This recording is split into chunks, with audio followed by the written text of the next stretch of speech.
You know, it's good days and bad days, and I'll have a week of bad and then a week of good, and but I just try and find the silver lining in it. For the past 9 months, Laura Calderwood has grieved in private.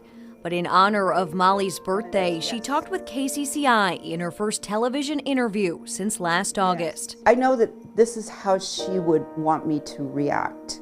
And when I am sad, I think about her seeing me. And I don't want that. Calm and eager to talk about Molly, Calderwood met us at Hotel Grinnell, a special place to the family after it housed FBI agents for nearly a month last summer as they worked around the clock to find Molly. There was a sense of relief that we knew where she was. Part of my fear is that she would never be found. Calderwood says FBI agents were compassionate as they told her the gruesome details.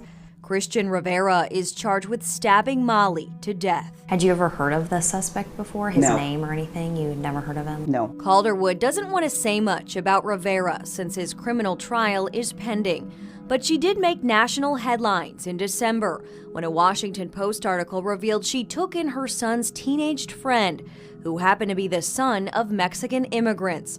His parents knew Rivera and fled town after getting death threats. My reason for taking him in so that he could finish his senior year uninterrupted, not have to go to a place where he knew no one. Since that Washington Post article, Calderwood has received letters of support from across the country. One of them came from Bill Clinton, saying this is exactly what this nation needs right now, is not to be torn in different directions, but to come together as a whole.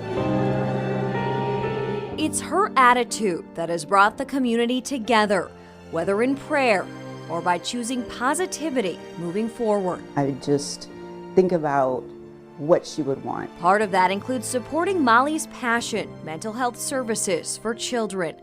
There's a fund in her name at the University of Iowa Stead Family Children's Hospital Adolescent Psychiatric Unit. And for her birthday Wednesday, local businesses donated a portion of their profits. We don't want Molly ever to be forgotten, and we want to continue in her footsteps. Those footsteps are hard to fill, but Molly's mom says she will make it her life's mission. I wanted people to remember that Molly lived life to its fullest, and she wants us all to go on living our best potential life.